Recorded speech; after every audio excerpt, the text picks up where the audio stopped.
Hello everybody, मेरा नाम कर्मेंद्र त्यागी है और आपका स्वागत है हमारे इस चैनल में जिसका नाम है माय क्लासरूम। इस यूट्यूब चैनल में बहुत बढ़िया बढ़िया कॉन्सेप्ट्स आपके सामने हम लोग ला रहे हैं और उनकी कुछ ऐसे मेथड्स डिस्कस कर रहे हैं जो नॉर्मली आपको बुक्स में नहीं मिलेंगे और किसी भी नॉर्मल यानी यूजुअल क्लासेस में पढ़ाए भी नहीं जाते। हमारे साथ जो टीचर्स और एजुकेटर्स जुड़े हैं वो इंडिया के टॉप मोस्ट एजुकेटर्स हैं, इसलिए आपको बहुत सारे ऐसे कॉन्सेप्ट्स देखने को मिलेंगे जो कि रेयर हैं और कॉम्प्लेक्स से कॉम्प्लेक्स चीजों को थोड़ा इजी तरीके से बताने की कोशिश हो रही है, क्योंकि फास्ट ट्रैक वीडियो बना रहे हैं जिससे कि आपका टाइम सेव हो और आपको मेन कॉन्सेप्ट सीधा टू द पॉइंट मिले। इसके लिए आप थोड़ा बेसिक लेवल पे थोड़ा तैयारी करके रखिए जिससे कि कॉन्सेप्चुअल चीजें आपको आसानी से समझ में आ जाए। आज के वीडियो में मैं आपके लिए लाया हूं स्प्रिंग मास सिस्टम का पार्ट 2।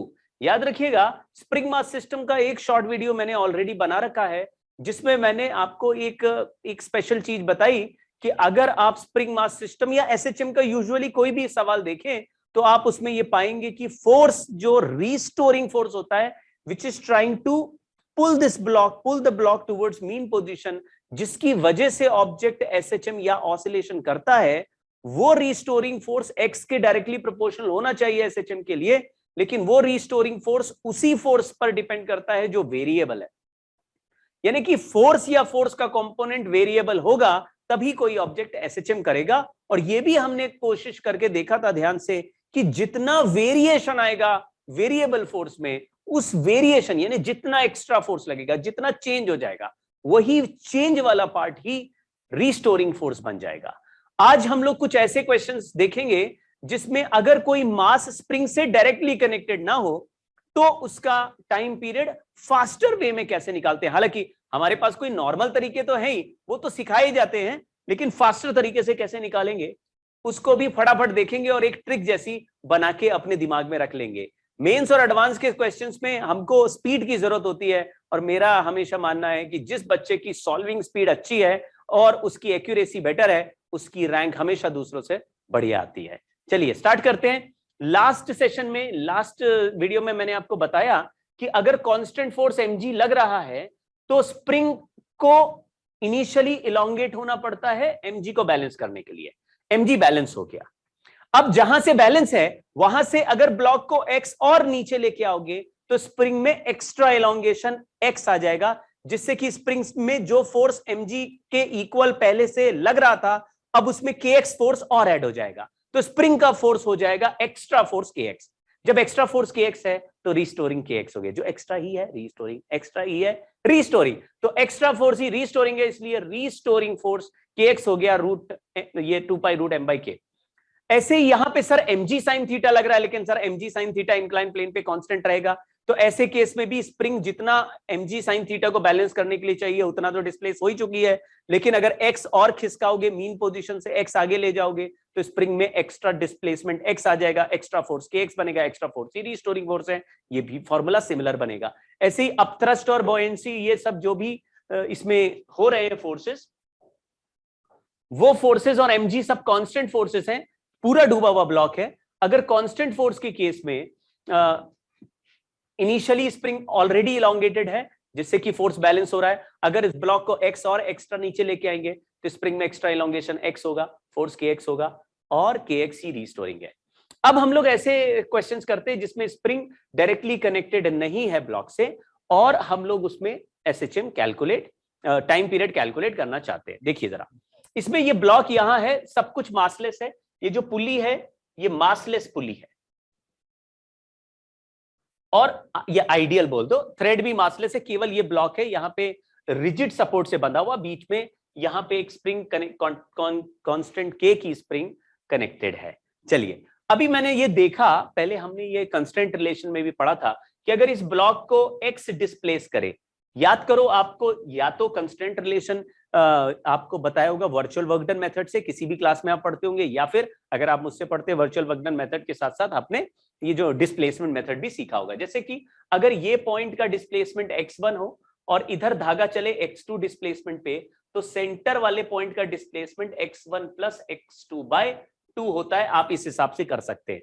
तो यहां पे मैंने देखा तो ये धागा फिक्स है, यहां का डिस्प्लेसमेंट 0 हो गया और यहां का डिस्प्लेसमेंट x हो गया, तो 0 + x/2, इसका डिस्प्लेसमेंट अगर a मानूं तो ये 0 + x/2 यानी कि x/2 आ जाएगा।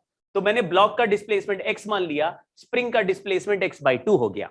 जैसे ही ब्लॉक को खींचेंगे, इसमें पहले से टेंशन जो है mg को बैलेंस कर रहा है, लेकिन खींचेंगे तो वो जो टेंशन T पहले से लग रहा है उसमें डेल्टा T और इंक्रीज हो जाएगा। वो डेल्टा T कहां से आएगा? क्योंकि जैसे ही खींचेंगे स्प्रिंग का फोर्स जितना भी लग रहा था उसमें स्प्रिंग का एक्स्ट्रा इलॉन्गेशन आ जाएगा। तो स्प्रिंग का जो फोर्स है यहां पे, ये अगर टेंशन को T माने, ये टेंशन T माने, तो ये 2T है। अगर इसमें T + डेल्टा T कर दे तो ये भी T + डेल्टा T है, तो ये 2T + 2 डेल्टा T हो जाएगा। तो स्प्रिंग में एक्स्ट्रा फोर्स बना, एक्स्ट्रा फोर्स इन स्प्रिंग बना K × x/2, क्योंकि इलॉन्गेशन x/2 हुआ। बहुत आराम से समझिएगा, मैं एक बार फिर ट्राई करता हूं। अगर ब्लॉक को x खिसकाएंगे तो इधर का थ्रेड तो चलना नहीं है, ये ब्लॉक अगर x नीचे आ गया तो 0 + x/2 करा तो स्प्रिंग का इलॉन्गेशन x/2 आ गया। देखो ब्लॉक तभी नीचे आएगा जब स्प्रिंग खींचे, तो स्प्रिंग का इलॉन्गेशन x/2 हो गया, तो स्प्रिंग में एक्स्ट्रा फोर्स आ गया kx/2।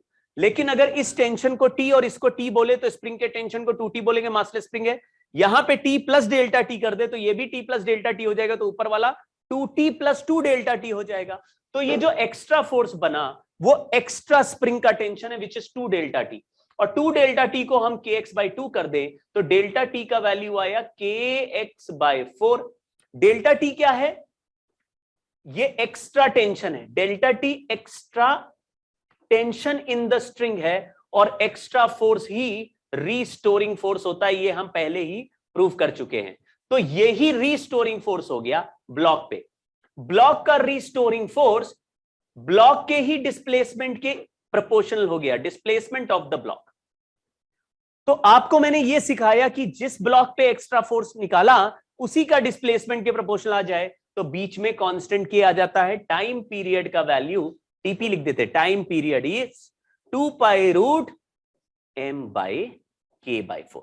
ये हमारा आंसर हो गया। तो सर ये तो बड़ा मजेदार केस हो गया। मैंने बोला अभी कहानी खत्म नहीं हुई है मेरे दोस्त, अब देखो इसमें ट्रिक भी बना देता हूं मैं। क्या देखा मैंने बोला अगर ब्लॉक का टेंशन T है, यहां भी टेंशन T है, तो स्प्रिंग का टेंशन 2T है। तो if tension on block is T and tension in the spring is NT, तो स्प्रिंग का कांस्टेंट का K इफेक्टिव वैल्यू बदल के K/n² कर दो और फिर इस फॉर्मूले में डाल दो, आंसर आ जाएगा। क्या ये सर किसी भी स्प्रिंग मास के सवाल में लगा सकते हैं? एक मास और एक स्प्रिंग हो तो हमेशा लगा सकते हैं। सर एक से ज्यादा स्प्रिंग हुए तो क्या होगा? अगला वीडियो आएगा ना मेरे भाई, रुक जाओ, सब्र करो, ठहरो। लेकिन अभी के लिए अगर एक मास और एक स्प्रिंग है, देखो यहां पे क्या देखा, यहां का टेंशन T है, ये टेंशन T है देखो, और ये टेंशन T के ऊपर यहां पे टेंशन 2T है। तो सर यहां पे तो 2 से प्रोडक्ट मल्टीप्लाई हो गया, ये टेंशन तो 2 से मल्टीप्लाई हो गया, 2 के स्क्वायर से K को डिवाइड कर दो तो K इफेक्टिव K/4 आ जाएगा। लेकिन सर ये तो इस सवाल में भिड़ा दिया आपने, नेक्स्ट क्वेश्चन में करके दिखाओ। तो मैंने क्या बोला, देखो ब्लॉक का टेंशन T है, यहां पे लिख दिया T/2 और यहां भी लिख दिया T/2। तो हमने बोला ब्लॉक T है, स्प्रिंग T/2 है, इसका मतलब n का वैल्यू 1/2 है, इसका मतलब इफेक्टिव कांस्टेंट K का वैल्यू K/n², जो आया उसके स्क्वायर से डिवाइड कर दो। सर ये तो n², 1/2 का स्क्वायर, मैंने पहले ही स्क्वायर कर दिया, बहुत जोश में आ गया हूं मैं।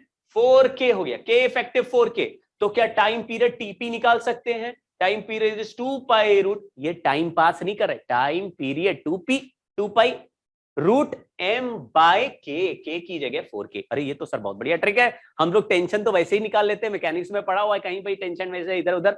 सर लेकिन थोड़ा और एक लेवल और इंक्रीज करो, थोड़ा डिफिकल्ट सवाल कराओ। चलिए नंबर ऑफ पुल्ली थोड़ा बढ़ा दिए, लेकिन एक स्प्रिंग एक ब्लॉक है, यहां मास m है।